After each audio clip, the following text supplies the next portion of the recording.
எல்லோருக்கும் வணக்கம். நான் உங்கள் VS Geetha, VSG Tamil channel. Subscribe press பண்ணுங்கள், பெல் பட்டனை கிளிக் பண்ணுங்கள், லைக் பண்ணுங்கள், ஷேர் பண்ணுங்கள், கமெண்ட் பண்ணுங்கள். தேங்க்யூ.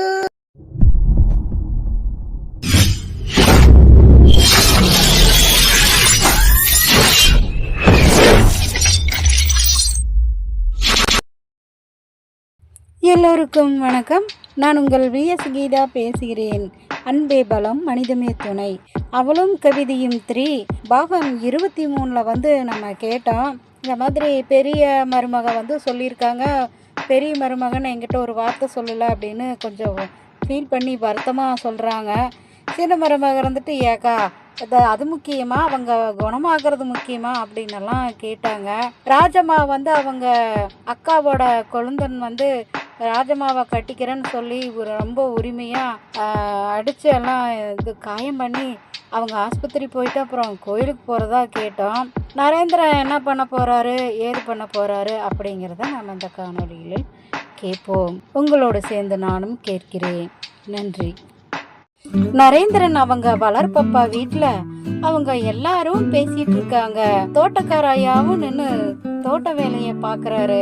நரேந்திரன் அவங்க வளர்ப்பப்பா, நரேந்திரா, உன்னை நான் தத்தெடுத்து வளர்த்ததுக்கு நான் ரொம்ப பெருமைப்படுறேன் சொல்ல, அதுக்கு அவங்க வளர்ப்பம்மா, என்னங்க பிள்ளைய 3வது மனுஷன் மாதிரி பேசுறீங்க, எடுத்து வளர்த்த நல்லா இப்படியெல்லாம் பெரிய வார்த்தை சொல்லாமா, புள்ள மனசு நோகாதா கேட்க, அதுக்கு அஷிஷோ ஏதோ ஆர்வத்துல சொல்லிட்டேன் நரேந்திரா, நீ எதுவும் மனசுல வச்சுக்காத அப்படின்னு சொல்ல, பரவாயில்ல விடுங்கப்பா, அதனால என்ன அப்படின்னு சொல்ல, அதுக்கு அந்த பொண்ணு, ஏன்பா என்னையெல்லாம் அப்படி சொல்லுவீங்களா, அண்ணனை இப்படி ஒரு வார்த்தை சொல்லிட்டீங்களே, மனசுக்கே கஷ்டமா இருக்கு அப்படின்னு சொல்ல, அதுக்கு நரேந்திரா, பரவாயில்ல விடுமா, அப்பா தெரிஞ்சுட்டா பேசினாரு, அவரு ஏதோ ஒரு யோசனையிலையும் சிந்தனையிலையும் சொல்லிட்டாரு, யாரும் அப்பாவை திட்டாதீங்க அப்படின்னு சொல்ல, அப்புறம் கொஞ்ச நேரம் எல்லாரும் பேசிட்டு இருக்க, அப்போ நரேந்திரன், டேய் உனக்கு வேலை ரெடி ஆயிடுச்சு,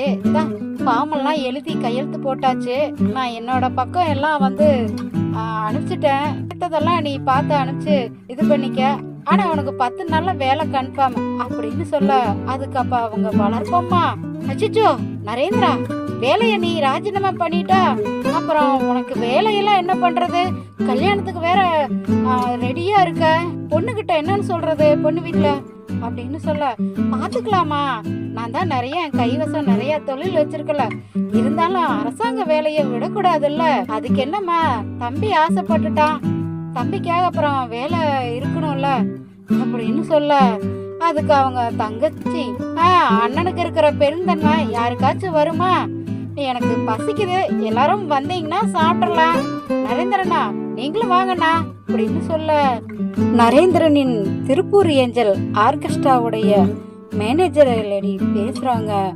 இவங்க 2 பேரும் பேசிக்கிட்டு இருக்க, அந்த மேனேஜர், வணக்கம், நான் ராக கவிதா பேசுறேன், நீங்க நரேந்திரன் தானே கேட்க, நம்ம ஆர்கெஸ்ட்ராவுக்கு நிறைய ஸ்பான்சர் வந்துருச்சு, இது முகூர்த்த டைம் வேற, 1 மாசம் முகூர்த்தம் ஃபுல்லும், நீங்க கொஞ்சம் வந்தீங்கன்னா பரவாயில்ல, உங்களை தான் லைன்ல பிடிக்க முடியல, இங்க தான் இருக்கீங்க, கொஞ்சம் ஆபீஸ் வர முடியுமா அப்படின்னு அந்த மேடம் கேட்க, அதுக்கு நரேந்திரன், அப்படியா, என்னால இப்போதைக்கு வர முடியாது, வேணா நீங்க ஸ்டூடெண்ட் எல்லாம் பார்த்து படிச்சு ஒரு நாள் நீங்க எப்படியும் மேனேஜ் பண்ணிட்டீங்கன்னா நான் அடுத்த நாள் ஆர்கெஸ்ட்ரால கலந்துக்கிறேன், அதெல்லாம் நம்ம பாத்துக்கலாம் அப்படின்னு சொல்ல, அதுக்கு அந்த மேனேஜர் மேம், அப்படிங்களா, ஸ்டூடெண்ட பாத்துக்கவா, சரிங்க, நீங்க கன்ஃபார்மா அடுத்த நாள் வந்துருவீங்கல்ல, கன்ஃபார்மா வந்துருவோமா அப்படின்னு சொல்ல, சரிங்க, நான் ஒரு நாள் மட்டும் நான் மேனேஜ் பண்ணிக்கிறேன், நீங்க கண்டிப்பா வந்துடணும் அப்படின்னு சொல்லிட்டு 2 பேரும் பேசிட்டு போன் வைக்க, நரேந்திரன் பூங்கா பார்க்குக்கு வர, அங்க பாக்கியலட்சுமியும் சகுந்தலையும் நின்னுகிட்டு இருக்க, 2 பேத்துக்கிட்டையும் நரேந்திரன் பேச, பாக்கியலட்சுமி பார்த்து, என்னாச்சு, ஏன் இப்படி பண்ற அப்படின்னு கேட்க, அதுக்கு பாக்கியலட்சுமி உறக்கமா பேச, சகுந்தலை மௌனமா நிக்க. கொஞ்ச நேரம் 3 பேரும் வாரசாரமா பேசிக்கிட்டு இருக்க. சான்றுவும் நின்னு பேசிட்டு பார்த்துட்டு நிக்க. என்ன பண்றாங்க ஏது பண்றாங்க அப்படின்னு குழப்பத்திலேயே நிக்க. பாக்கியலட்சுமி ரொம்ப பிடிவாதமா பேச கோபம் கொண்ட நரேந்திரன் கை நீட்டி அடிக்க போக, அப்ப சகுந்தலை வேகமா வந்து நரேந்திரன் கையை பிடிச்சு, என்ன பண்ண போறீங்க, ஏன் மாமா அப்படி பண்றீங்க, பிள்ளைய போய் கை நீட்டி அடிக்க போறீங்க, உங்களை நான் இப்படி எல்லாம் பார்த்ததே இல்லையே அப்படின்னு சொல்ல, அப்ப சான்று, சகுந்தலை அண்ணன் மேல என்ன தப்பு இருக்கு, இந்த பாக்கியலட்சுமி கொஞ்சமாவது அண்ணனை புரிஞ்சுக்கிறாளா, அதுக்காக நீங்க சின்ன பிள்ளைய கை நீட்டி அடிக்க வரலாமா அப்படின்னு சொல்ல, பாக்கியலட்சுமி கண்ணை கசக்கிட்டு நின்னுகிட்டு இருக்க. அப்போ சான்று, என்னதான் இருந்தாலும் அண்ணனுக்குன்னு மனசு இருக்குல்ல, அண்ணன் மனசையும் பார்க்கணும்ல, இது என்ன சின்ன பிள்ளைத்தனமா பிடிவாதம், இது பிடிவாதம் தானே அப்படின்னு சொல்லி கொஞ்ச நேரம் பேசிக்கிட்டு இருக்க. அப்போ வைரவாவும் வைரநாதனும் வராங்க. நீங்க எங்கதான் இருக்கீங்களா, உங்களை நாங்க எங்கெல்லாம் தேடிட்டு இருந்தோம்.